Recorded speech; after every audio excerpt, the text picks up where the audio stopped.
Okay guys, welcome back to the channel. Today we've got two stories for you. This next story is about a ladyboy. About a guy traveling to meet a ladyboy that he met online, and he talks about his experience with her and how it finished. So let's jump into this story and let me know what you think. Hi, I would like to share my story, as I do not see many stories about ladyboys on this channel, and as it's a big culture in Thailand, I thought it would be fun to send in my story. I know ladyboys are not everyone's cup of tea, but I thought I'd share my experience anyway. I recently took a 10-day vacation in Phuket with a Thai ladyboy and had the best time ever. I guess I should probably confess that even though it was my first trip to Thailand, it wasn't my first time meeting a ladyboy. Last year, I met someone from a travelling ladyboy show who had a bright smile and looked stunning, but her personality was pretty bland. The date was just as forgettable. Still, the way she acted and the experience of being with a ladyboy stuck with me and made me more interested in them. I realised I wanted more than just a few pricey hours. I actually started thinking about the possibility of a relationship. Where I am from, we do not have much options for people that are searching for that type of women. If you do find one from where I am from, they just look like men with wigs on. Don't put much effort into their appearance. And with them, it's pay to play. I kind of wanted a bit more than just fun. So, after about 5 seconds of researching, I quickly discovered that Thailand and Philippines are the hotspot for these type of women. After binge watching countless hours of YouTube videos about these places and the ladyboys there, I settled on trying to find one in Thailand. I got a bunch of dating apps and set my location to Phuket and started doing some swiping, searching for a ladyboy who wasn't a bargirl and had some personality. I know searching for one that is not working or a bargirl was like finding a needle in a haystack, but I thought I'd give it a try. While the ladyboys seemed interested in me, my interest quickly faded after a few dull conversations. Either the conversation would eventually turn to money, or the language barrier was too much, or simply they just bored the hell out of me. Just as my 1-month membership was about to expire, I found someone from Phuket who was a breath of fresh air. She was tall, tanned, and absolutely beautiful.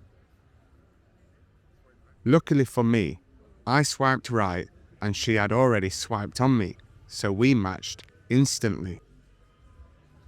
She was genuinely fun to talk to, with no pressure for money or talk of marriage.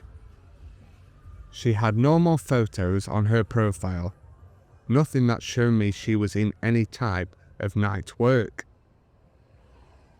We quickly started chatting for hours on WhatsApp, video calling each other and sending multiple texts every day. She claimed that she did not work in the freelancing business or bar business, but she worked at hotels training staff. At this stage, I had no reason to not believe what she did for a living. She seemed honest and hard-working. Weirdly, it felt like a relationship, albeit an online one, but still, I would finish work, come home, and pretty much call and chat with her for the rest of the day. Her English was not perfect, but I found it charming that she not only looked cute and had a great sense of humour, but also shown an interest in cultural topics. As the weeks passed, I could tell our feelings for each other were growing. I was confident about it and kept getting reassured. She came off the dating apps and deleted her profiles. She wanted to show me she was serious about us. For Christmas, I sent her a bunch of candy from my country that she had been asking for and some other stuff. I hadn't even met her yet, and I felt like I missed her. At the time, I wish I could have just left and gone to Thailand whenever I wanted. Because of work commitments, I couldn't just pack my bags and spend quality time with this girl, so the weeks turned into months. It really made me jealous of these digital nomads that have the chance to live wherever they want while making an income. If I could go back in time, I would have learned a skill such as computer programming that I could do remotely. Anyway, while in this situation and learning more about her and Thailand, I decided it was now or never. There is only so far you can take a relationship when it's online and long distance. So I booked a flight and shared my decision with her, which she was thrilled about. Since she worked at a big newly opened hotel, she arranged a room for us there and got me a big discount on the price. Finally, the big day arrived and I got on a plane. Next stop, Phuket. To say I was nervous is an understatement.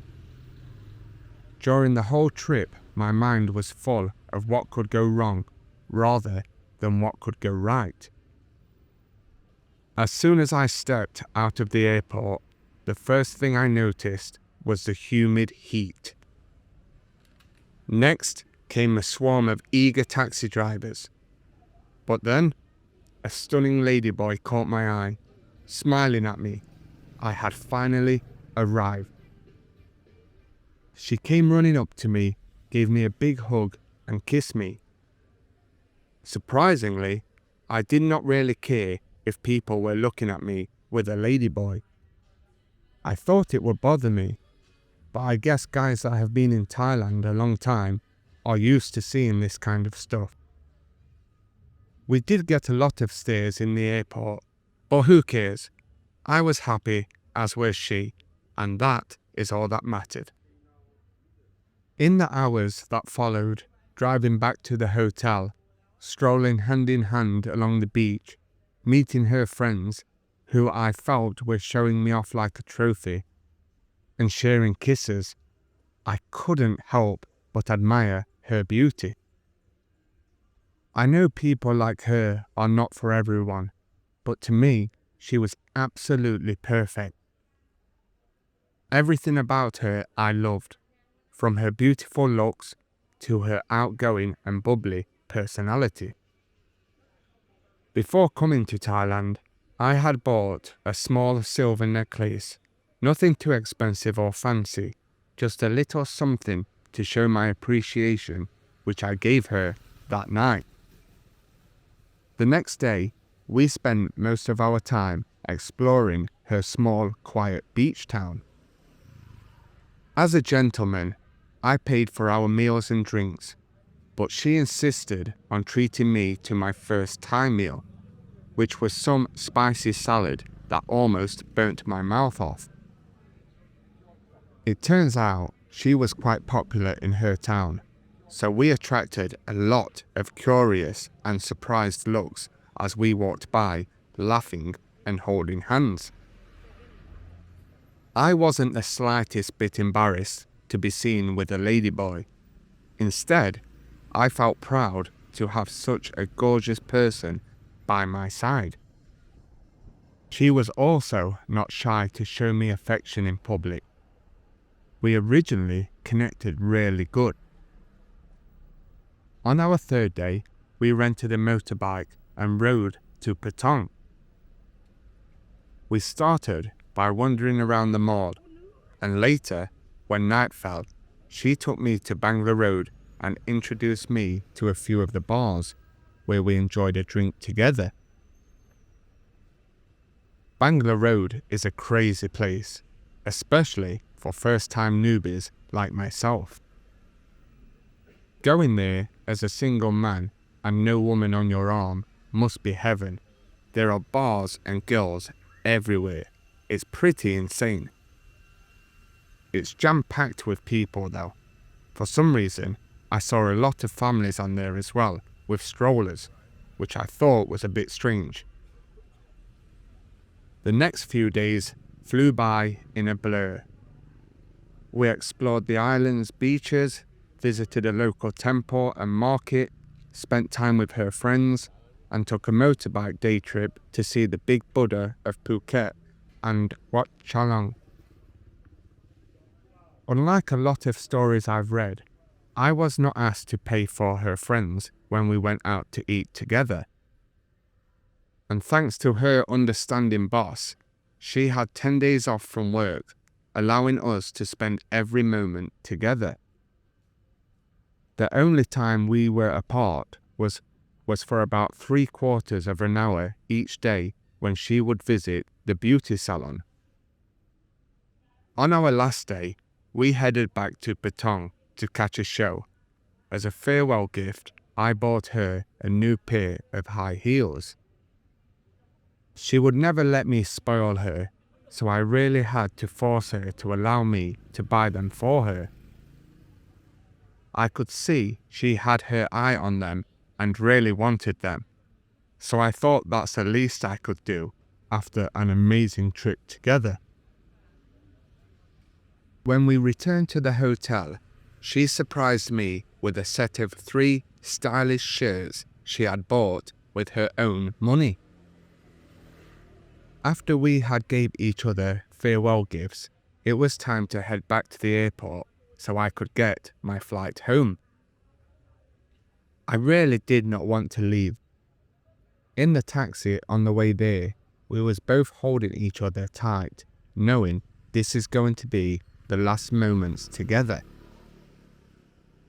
It was upsetting to leave, but I am so glad I got to have this experience with her. It opened a whole new world for me. Sadly, the awful parking restrictions outside the airport and the fact that I was already running late turned our goodbye into a rushed kiss and a hug. I didn't have time to think during the airport chaos, but once I was on the plane, it hit me. My holiday was over. Again, I was left thinking of all the bad things that could happen. Will I ever see her again? What if she meets someone else? When will I be back? As soon as I got home, I missed her right away. I wanted to be with her again. We quickly started arranging my next trip to Thailand so we can pick up where we left off. We had discussed that the next time I go to Thailand, we will visit her hometown where she grew up. I was even willing to visit her family since her mother and sister already knew about me. I had spoken to both of them over the phone. She was aware of my deep feelings for her, but her responses became less frequent. I noticed it started taking her longer to reply to my text messages, and the replies were becoming shorter. I could sense something was off, but when I would ask her if everything is okay, she would reply that all is fine and that I'm just overthinking. Then, about 2 weeks after my trip, I received a barrage of quick messages that read something like, "Sorry, I want to be alone now. After you left, I changed. I'm not the same anymore. I don't miss you. I don't love you. You are a good man, but I like bad men. You are not my type. I am sorry. Take care. I felt betrayed, hurt, and confused as the trip and time we had together was fantastic. Calling her was impossible since she had changed her phone number and my messages went unanswered. She blocked me on WhatsApp, so I could not call her there either. Not long after, all the photos from our holiday disappeared from her Facebook profile and her status changed back to single. She later blocked me from all social media and left me in the dark. I had no way at all to contact her, and it was very clear she was done with me. Sometime later, her sister messaged me saying she is crazy, and I think I have to agree. She probably has just met someone else, or already had other guys like me on the go. Easier to just block me and move on, rather than telling me the truth and letting me down that way. I'm sure I'll never fully understand what went wrong. She never did ask me for money, but maybe she was waiting for me to offer some to her. I always felt that she had just as much fun with me as I did with her and enjoyed my company as much as I enjoyed hers.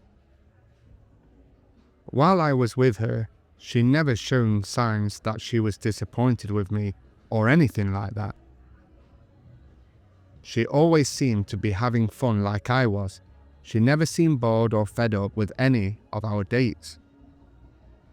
I can only guess that I didn't quite meet the expectations she had from our chats. Yes, I felt heartbroken, but I'll always cherish the memory of those amazing 9 days together. I am sure I will be back in Thailand in the near future to carry on with my journey. There is plenty more fish in the sea, so they say. Falling for a Thai bar girl can happen to all of us, and the guy that has submitted this story, he has gone back to Thailand to meet the bar girl that he met previously and try and start a relationship with her.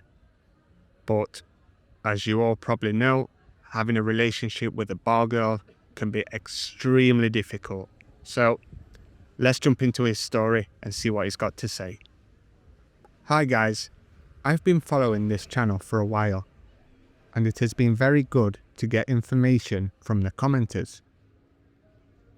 I'd like to share my experience with the Thai nightlife, including encounters with bar girls and my story of pursuing a bar girl.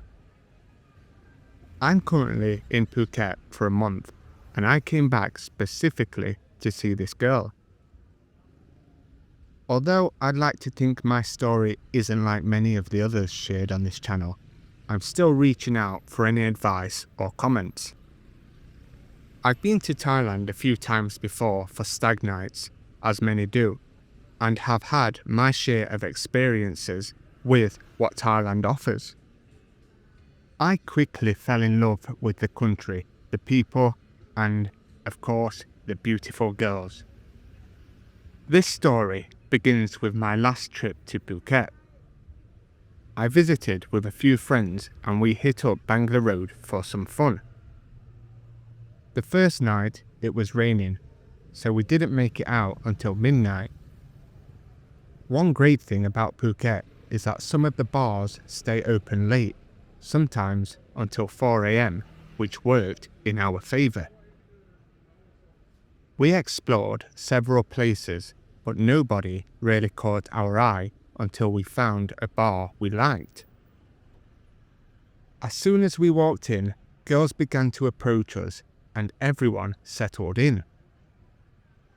A girl came up to me and we started chatting, but after about 10 minutes, she left me to be with another customer. Maybe because I hadn't bought her a drink yet. I was trying to take it slow before finding a girl I liked. Before long, my friends were all paired up, but I was still looking. One of the girls with us noticed and asked what was wrong. I told her I hadn't seen anyone I liked yet, and she said, "I have a friend, why don't you meet her?" I thought, these girls are all looking out for each other, but when she introduced me to her friend, I was blown away by how pretty she actually was.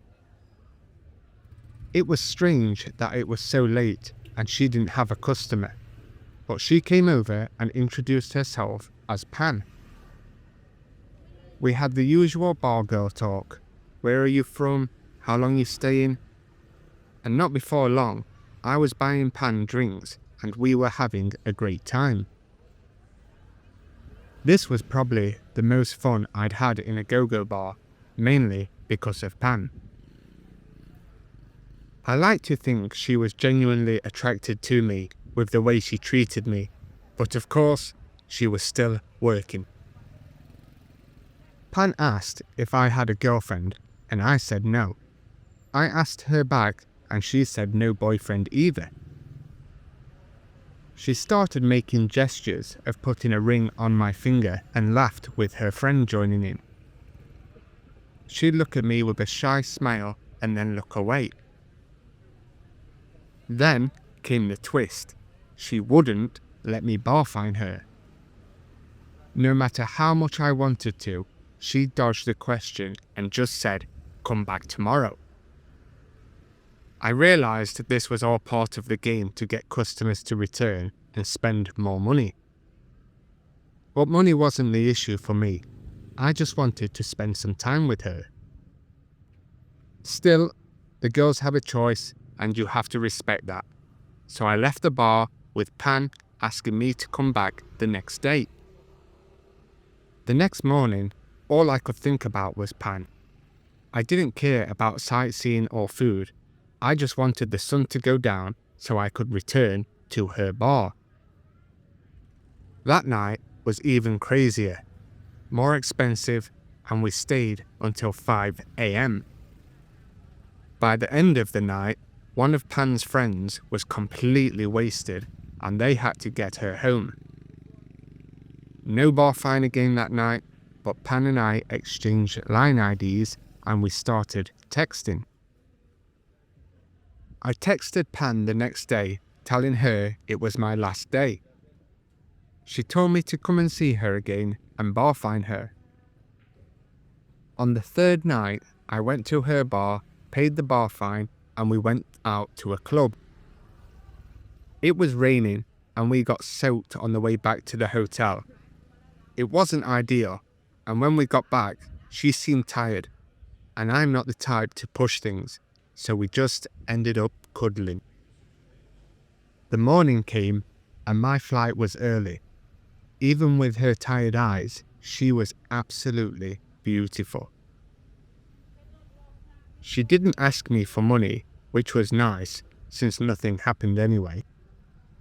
She called a taxi, and I walked her to the car, telling her I'd message her.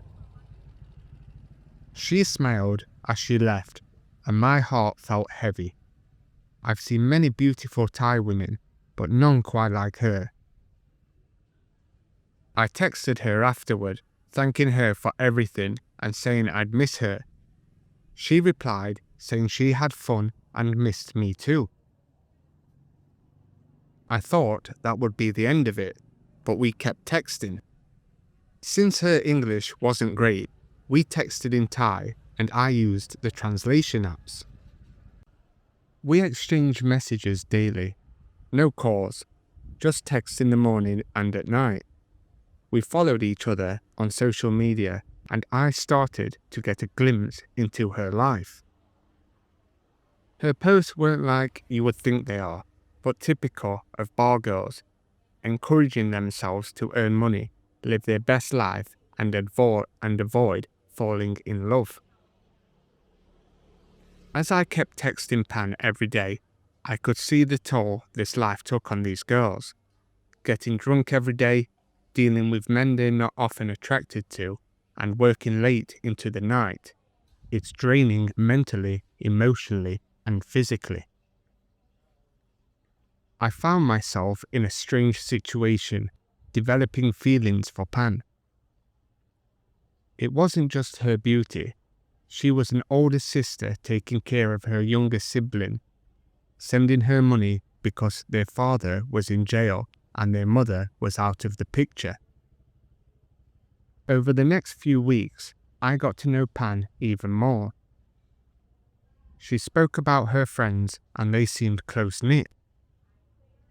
One of them had known Pan since high school and had invited her to work at the bar because it paid well, even though it came with the hardship of late alcohol-infused nights and difficult decisions about going with customers to earn more or preserving their boundary. I started to care for Pan, worrying about her working late nights, dealing with hangovers, and everything else. Despite everything, I still wanted to see her again. So I took a leap of faith and bought a one-way ticket to Phuket to chase this girl. I told Pan I was coming back to see her because I missed her very much, and she was very happy. I knew there were risks involved, such as hearts could be broken, jealousy could get in the way, and miscommunication could happen, but I was ready for the experience. During the flight to Phuket, I kept questioning myself, was I really doing this for a bargirl? I arrived on a Friday night and told Pan I'd come and see her. She worried I'd be too tired, but I insisted. Walking into the bar alone without friends was surreal. I'd never been to Thailand alone, or to these bars by myself. The staff recognized me and greeted me warmly. I saw some of Pan's friends and they brought me over to a seat since Pan had a customer. Soon, Pan came over and we embraced like we were in a long-distance relationship. She was genuinely happy to see me, thanking me repeatedly for coming back. At that moment, I felt like it was all worth it. Pan told me she'd be off the next week and wanted to take me out to explore parts of Phuket that are not touristy. She invited a few friends along, and I had no idea what we'd be doing, but it was exactly the experience I was looking for. On the morning of her day off, she was supposed to come over, but ended up sleeping in because she was too tired. When she finally woke up, she asked me to meet her outside a shopping mall near where she stayed. When we met, she gave me 2 bags of gifts for me, a shirt and some cologne.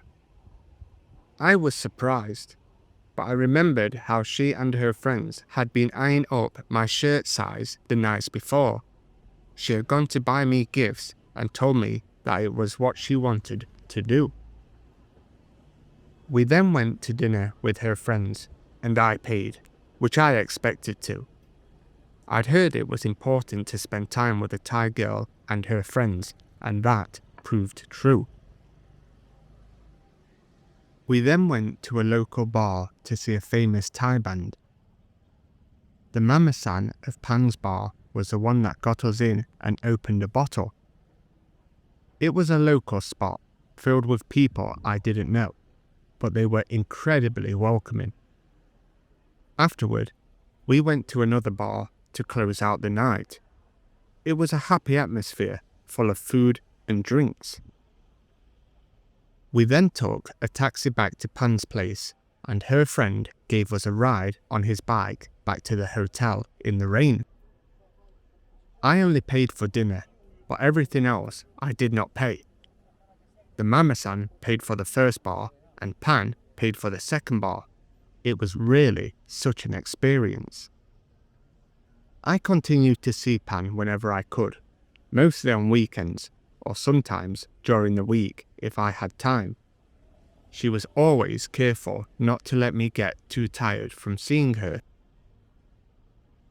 When I visited her at the bar, I'd buy drinks for her and her 2 close friends, who would treat me to meals, take me out to eat local food, and showing me the scene in return.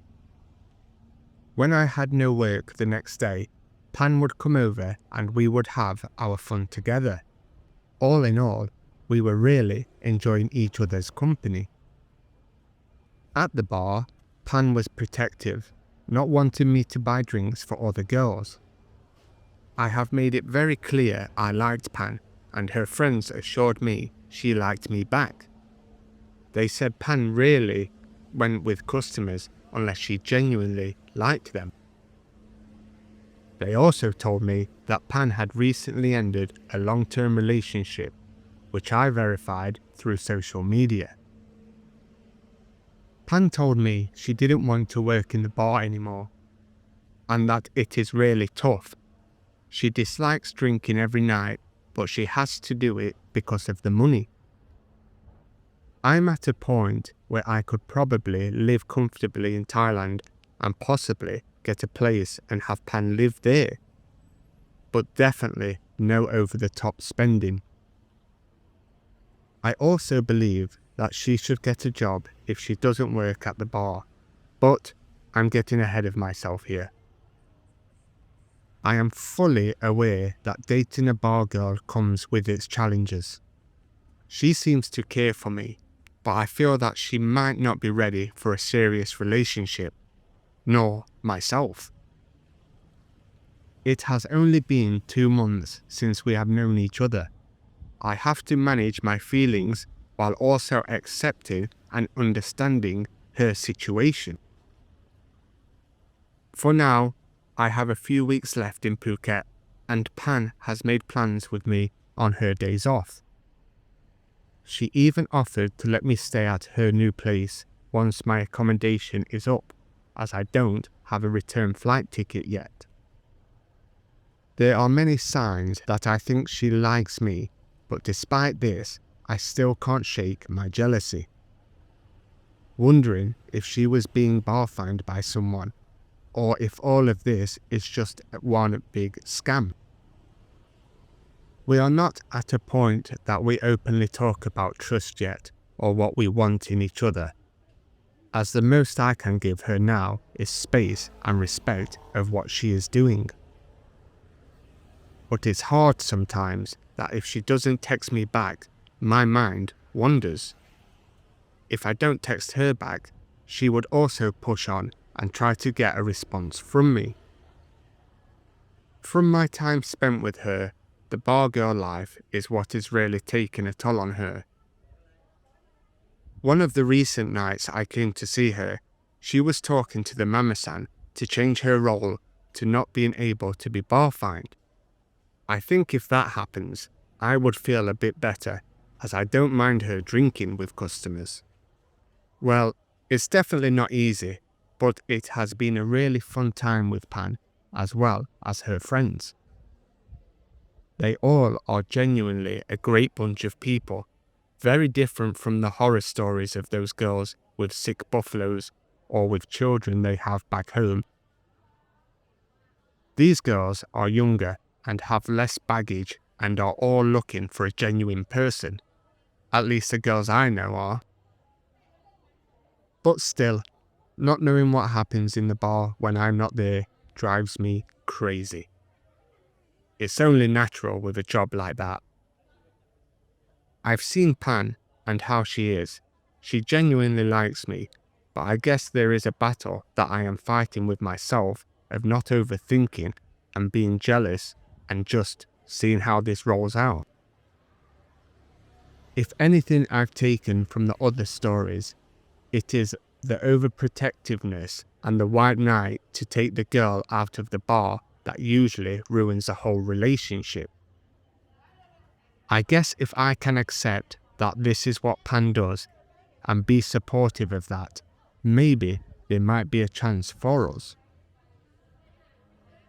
I have so many more stories of the other bar girls here that I've met and their relationships and experiences that I may do another post, but I'm sharing my story about Pan to get more feedback and advice, and will update in a few weeks as I spend more time with Pan. Thank you.